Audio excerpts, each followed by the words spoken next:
The Lakers just won one of the most electric games I've ever seen.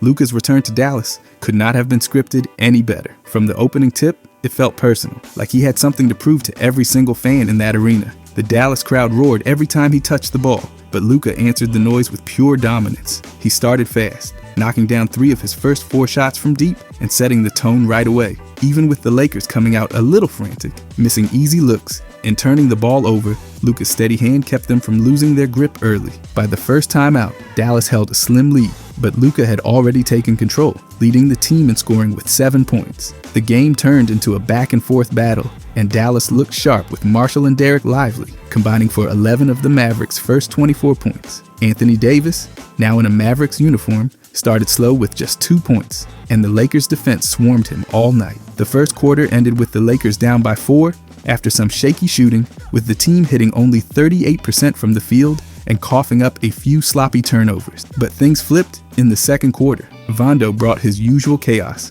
poking the ball loose and feeding LeBron for an easy layup to get the momentum swinging back. Then Dorian delivered a slick pass to Vondo for a dunk that got the Lakers bench fired up. Luca came back in and wasted 0 time, dropping 4 straight points to tie the game. He then snatched a steal and got the ball to Dorian for a 3, which missed, but Austin Reeves crashed in for a shocking putback dunk that sent the arena into a frenzy. The Lakers ripped off an 8-point run, but Dallas managed to punch back with a 3 from Max Christie and a quick 4-point burst to close the gap. Luca responded with 5 straight points, keeping Los Angeles in front. Marshall stayed hot for Dallas, getting up to 15 points, but the Lakers kept their composure. By halftime, the Lakers held a slim 3-point lead thanks to Luca's ridiculous 31 points in just the first half, including 6 3-pointers and a flawless shooting rhythm that completely dismantled Dallas's defense. The third quarter started rough for Los Angeles. They missed shots, played slow, and let Dallas creep closer, but Luca jolted them awake, scoring 4 quick points to swing momentum back. Rui stepped up too, knocking down a 3 to extend the Lakers' lead to 9 points. Their defense on Davis kept suffocating him, forcing bad passes and constant turnover. By the way, if you guys enjoy these deep dives, I'll be posting every day during this season. I genuinely appreciate if you could subscribe. Thanks. Anyways, LeBron started heating up, adding 4 points of his own in the third quarter, and Rui kept the pressure with another 5 points. Even when Dallas made their inevitable push, cutting the lead down to 7, Luca buried a floater to stop their run cold. The Lakers closed the third quarter, still holding a 7-point lead, doing just enough to stay in control. The fourth quarter nearly slipped away early. Los Angeles missed their first shot, and Dallas stormed out with 6 straight points to snatch a 1-point lead. LeBron, never rattled, answered with a tough layup to regain the advantage. Turnovers kept haunting the Lakers, and Dallas capitalized again with a 3 from Klay Thompson after a careless mistake, forcing Los Angeles to burn a timeout. Right out of the break, Rui calmly hit a jumper in the paint to settle the Lakers. Then the team ripped off a 9-point run, flexing their muscle at exactly the right time. Dallas fought back with PJ Washington scoring 6 straight points, but the Lakers refused to fold. LeBron kept attacking the rim, finishing through defenders, and keeping Los Angeles out front. The closing stretch of the game belonged to Luca, as he poured in another 7 points to ice the win. His teammates were up on their feet. Dallas fans even had to show him some respect, and the Lakers walked out of Dallas with a 112-97 win, and more importantly, a playoff berth. Luca led the team in almost everything tonight. Points, rebounds, assists, steals, 3-pointers, plus minus. You name it, Luca topped it. He finished the night with 45 points on 16 of 28 shooting, drilling 7 of 10 from beyond the arc. He grabbed 8 rebounds, dished out 6 assists, and picked up 4 steals to cap off a monster homecoming performance. Luca had already stuffed the stat sheet by halftime, and he just kept piling it on. LeBron balanced the attack with 27 points of his own,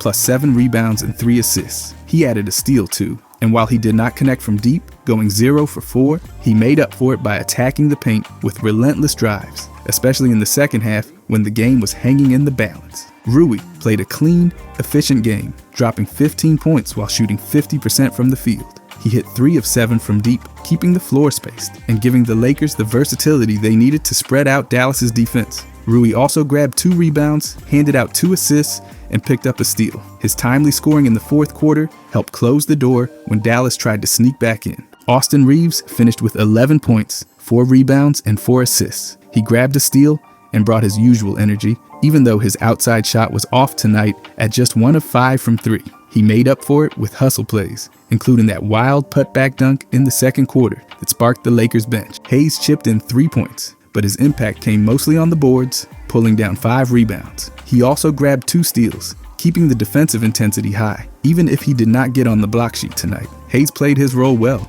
keeping things active in the paint and making sure Dallas had to work for everything.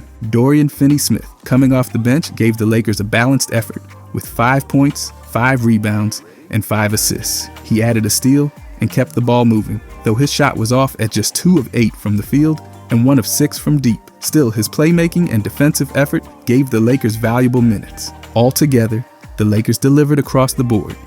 Luca exploded in his return to Dallas. LeBron took over the second half like a veteran closer, and the supporting cast filled in all the gaps. The Lakers battled through early sloppiness, handled the Mavericks' runs, and never lost their grip. Once they grabbed the lead in the second quarter, they forced tough shots, kept Davis quiet, and capitalized on turnovers to keep the scoreboard in their favor. Tonight's win felt like a full team effort, but there is no doubt Luca set the tone from the start. His scorching first half, relentless scoring, and all-around dominance gave the Lakers the edge they needed. LeBron's leadership and Rui's steady shooting closed the show. The bench did their job, the defense held tight, and by the final buzzer, the Lakers left Dallas with a statement win and their playoff spot secured.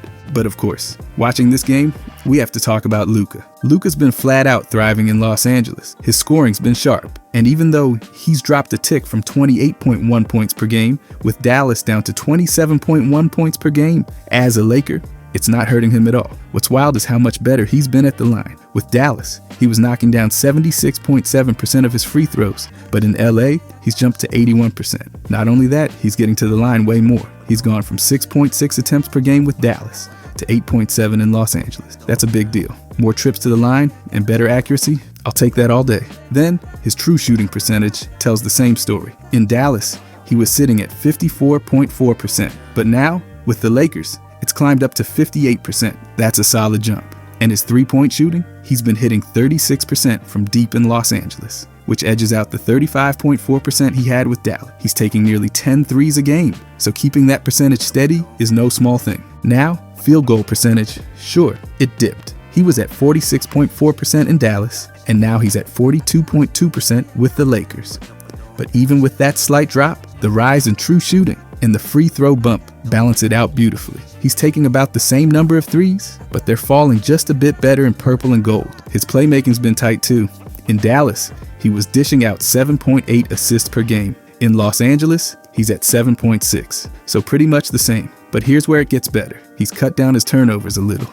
He's gone from a turnover rate of 16.8% with Dallas to 15.9% with the Lakers. Fewer giveaways while keeping the assist number steady. Yeah, that's the good stuff. His assist to turnover ratios dipped from 2.29 in Dallas to 2.05 with the Lakers. But honestly, considering he's still adjusting to a new crew, that's holding up just fine. Rebounding's another interesting spot. With Dallas, Luca was pulling in 8.3 boards per game. In Los Angeles, he's at 8.1. Barely a difference, and honestly, not even worth sweating over. Offensive rebounds, he's even bumped up a little, from 0.7 to 0.9 per game. Defensive rebounds have slid from 7.6 down to 7.2, but he's made up for it elsewhere. Now let's talk about defense. Luca's been sneaky good on that end. In Dallas, he was grabbing 2 steals per game, but with the Lakers, he's at 1.5 per game. But here's the catch. His defensive win shares have gone up. He had 0.9 with Dallas, but he's already at 1.2 with the Lakers, and he's only played 26 games. That's pacing for a better season on the defensive end. Looking at advanced numbers, his player efficiency rating has dipped a bit, from 25.5 with Dallas to 23.4 with the Lakers. But stay with me, because the win shares per 48 minutes have climbed. In Dallas, he was at .174, but now in Los Angeles, he's at .180. That's efficiency paying off, even with a slightly lower PER. His clutch numbers are where things really get exciting. In the final 5 minutes of close games, Luca's effective field goal percentage is a ridiculous 58.3%. That's the kind of number that wins tight games. He's been stepping up exactly when they need him to. The usage rates barely moved. He was at 36.1% with Dallas, and with the Lakers, he's at 35.8%. So he's still carrying a heavy load, but it's working out better. His net ratings jumped too, from plus 4.1 in Dallas to plus 5.2 in Los Angeles. And when Luca's on the floor, the Lakers' offensive rating skyrockets from 112.1 to 118.9. That is a monster leap. Now, the individual games have been absolutely worth a look. Against the Bucks, Luca dropped 45 points, grabbed 11 rebounds, and handed out 3 assists. That's a huge night. Then, in his emotional return to Dallas, he went off for 38 points, 8 boards, and 7 assists. And let's not forget the triple-double he posted against his old team earlier in the season. 19 points, 15 rebounds, and 12 assists. He's made sure Dallas remembers him. No question about it. The Mavericks had their own Luca moments too, like the 45 points, 11 rebounds, and 13 assists he put up against the Warriors. But his standout performances with the Lakers have come in bigger games with a brighter spotlight, and it feels like he's handled the pressure just a bit better in Los Angeles. What really jumps off the page is the way Luca's made his presence felt in the Lakers lineups. When he's on the court, their offensive rating explodes. And he's doing all this while keeping his usage nearly identical to what it was in Dallas. That's not easy, especially when you're still getting familiar with new teammates and figuring out the rhythm of a new system. But Luca's made it work. There's no denying that Luca's free throw improvement has been one of the biggest surprises. Going from 76.7% in Dallas to 81% in Los Angeles is a real game changer. Add in the fact that he's getting to the line more often, and you've got a much more efficient scorer. Plus, his true shooting percentage, climbing to 58%, shows that the lower field goal percentage really is not hurting his overall efficiency. His playmaking's still top tier too. Even though his assist numbers dipped just slightly, he's maintained elite production, and he's kept the turnovers in check. That's exactly what you want from your lead ball handler. And while the steals per game came down a bit, his defensive win shares prove he's making a bigger impact on the defense end. Advanced metrics back it all up. The win shares per 48 minutes tell the story of a player who's found a way to make every minute count just a little bit more. His clutch shooting numbers are flat out impressive, and that jump in net rating, that's Luca giving the Lakers exactly what they were hoping for when they brought him in. What stands out to me is that even in the middle of all these changes, new city, new teammates, new system, Luca's managed to not just maintain his impact, but in a lot of ways, he's elevated it. He's sharper at the line, more efficient overall, and making his minutes count in a big way. It's clear that the move to Los Angeles has given him a fresh spark, and the numbers prove it from top to bottom. But then the other obvious part of this game, LeBron dominated the fourth quarter. LeBron's been nothing short of ruthless in the fourth quarter across his career. He's averaged 7.2 points in the fourth quarter for the regular season, which already puts him way up there in terms of late game production. But he cranked it even higher during his 2007 to 2008 most valuable player season, jumping to 8.1 points in the fourth. That kind of boost in crunch time is exactly what makes him such a nightmare to deal with when the game tightens up. When things get even tenser in the clutch, that's the final 5 minutes, with the score within 5 points. LeBron's field goal percentage sits at a rock-solid 48.5%. His three-point shooting in those moments lands at 35.2%, which is no joke given the pressure. Even better, his net rating in those clutch spots is a staggering plus 120. That's not just good, that's obliterating the competition when it matters the most. Now let's talk playoffs, because this is where LeBron kicks things into a whole other gear. His fourth quarter scoring average in the postseason rises to 7.8 points per game. And get this, in finals games specifically, he's hit 52.1% of his shots in the fourth quarter. That's basically him turning into a human dagger when the stakes are sky high. One of the most ridiculous displays came in 2024 when he went berserk against the Clippers. The Lakers were buried under a 21-point deficit heading into the fourth, and LeBron just decided that was not happening on his watch. He exploded for 19 points in that quarter alone, drilling 5 out of 8 shots from deep and outscoring the entire Clippers team by himself, 19-16. That's the kind of solo act that feels straight out of a sports movie. And that was not even an isolated incident. In that same season, he torched the Nets and the Warriors for 17 points apiece in the fourth quarter.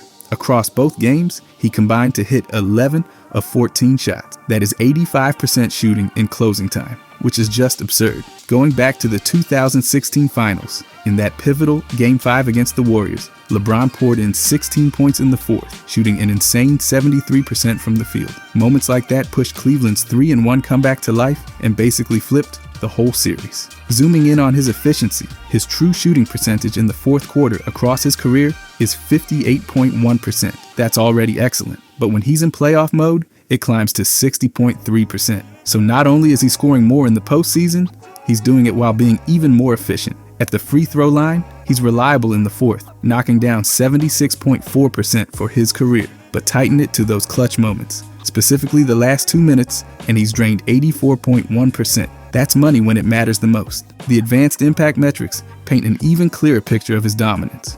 Across playoff runs from 2012 to 2018, LeBron's fourth quarter net rating was plus 15.2. That just dwarfs his already excellent regular season mark of plus 8.4. In those deep playoff runs, he was basically bending games to his will once the fourth quarter started. Win shares tell the same story. An incredible 23% of LeBron's total win shares come from fourth quarter production alone. No other active player can touch that number. It just shows how much he piles on when it is closing time, carrying the weight and delivering wins almost single-handedly. His all-time rankings in clutch play are ridiculous too. He's the #1 leader in playoff clutch points in league history, clearing 450 points and leaving legends like Jordan and Kobe behind. When the game's hanging in the balance, no one's done it more often or more effectively than LeBron.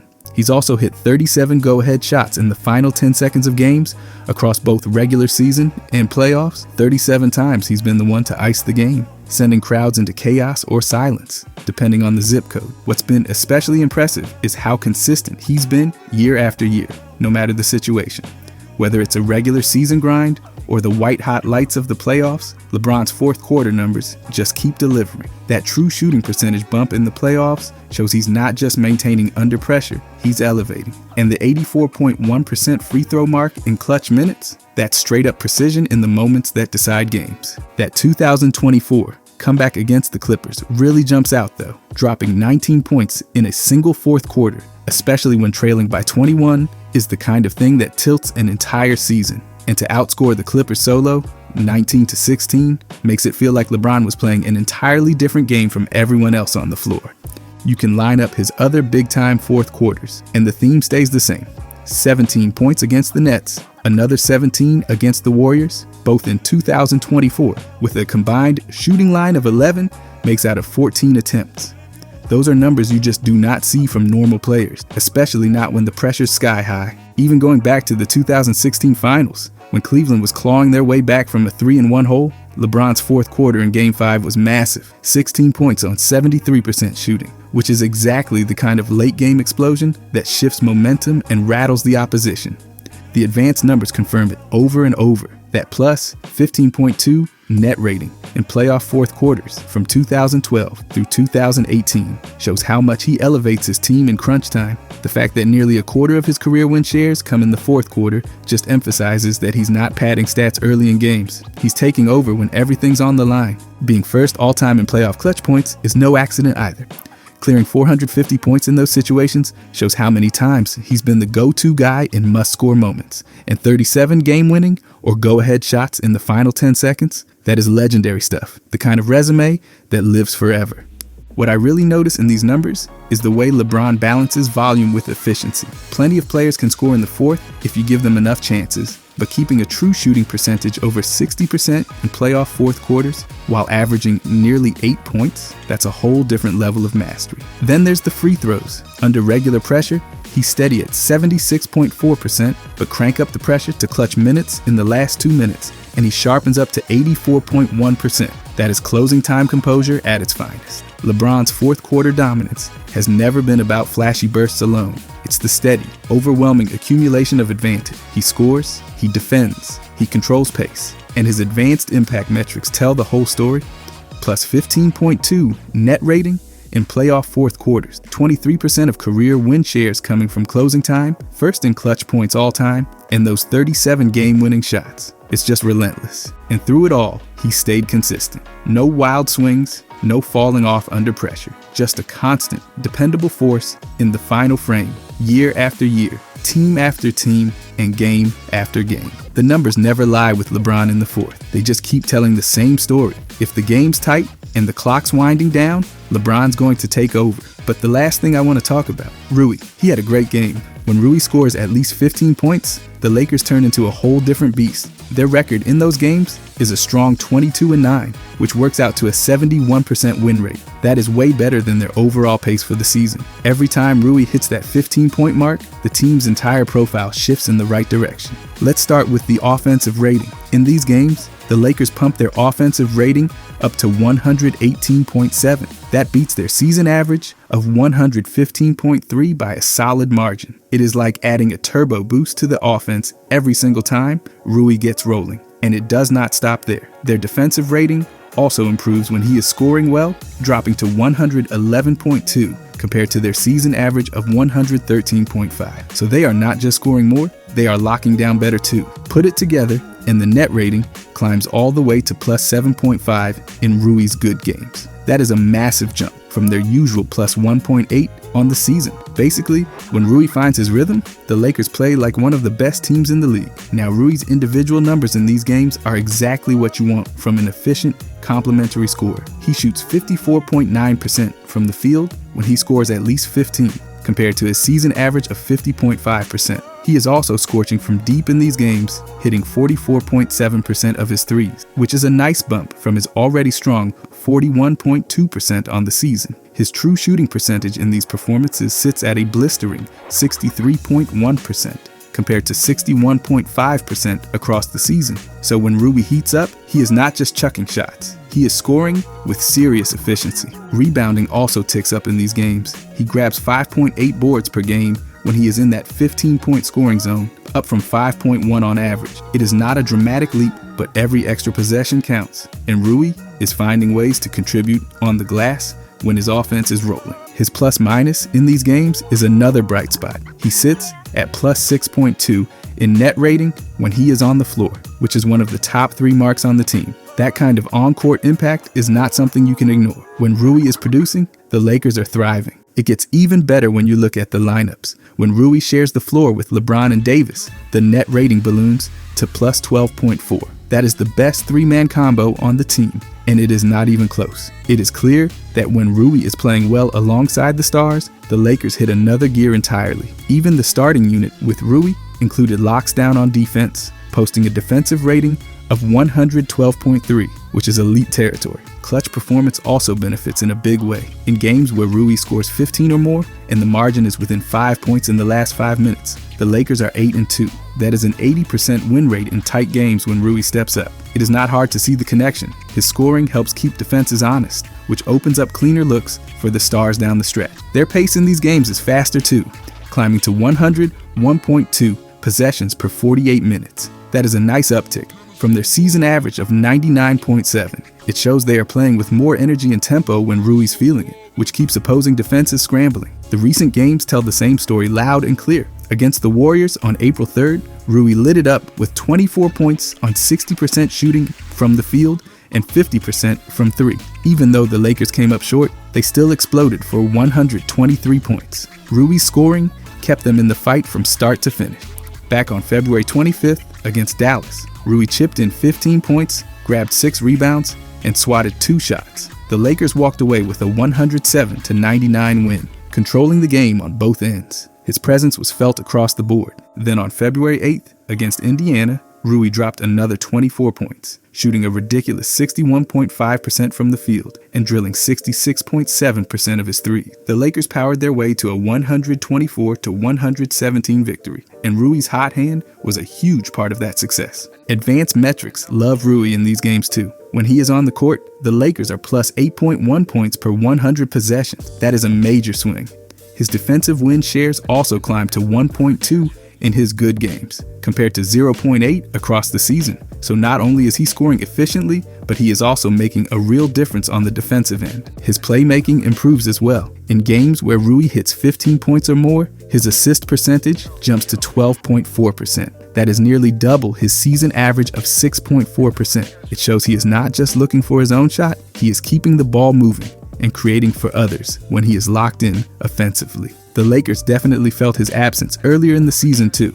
Rui missed 12 games with a knee injury, and the team went an even 6-6 in those contests. Compare that to the 71% win rate when he scores 15 or more, and the difference is obvious. Having him healthy and active makes a clear impact on their success. Every angle you look at, the numbers stack up in Rui's favor. Offensively, the efficiency jumps out. Shooting nearly 55% from the field and nearly 45% from deep is exactly the kind of production you want from a scoring forward. His true shooting percentage, crossing over 63%, puts him firmly in elite efficiency territory. Rebounding, while not flashy, still improves in these games, helping the Lakers control the boards and limit second chances for their opponents. His plus-minus confirms the eye test. When Rui is effective, the Lakers win the minutes he plays, and usually by a solid margin. The synergy with LeBron and Davis cannot be overstated. A plus 12.4 net rating with that trio is a game-changing number. It means the Lakers are not just surviving those minutes, they are dominating them.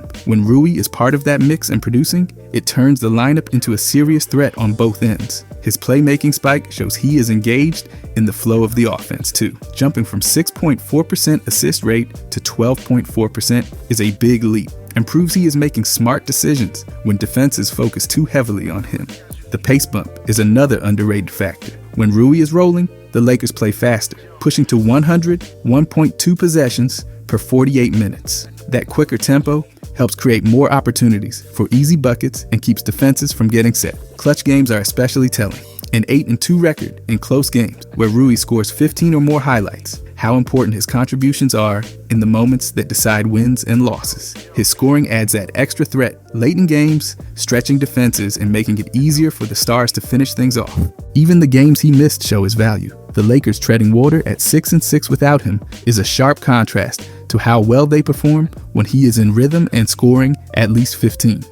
His impact is clear, measurable, and absolutely critical to their success. When you line up every stat, every metric, and every result, it is obvious. When Rui plays well, the Lakers elevate. They score more, defend better, play faster, and win at a high clip. Rui's efficiency, versatility, and energy feed directly into the team's overall performance, turning them into a far more dangerous and complete squad every time he hits that 15-point mark.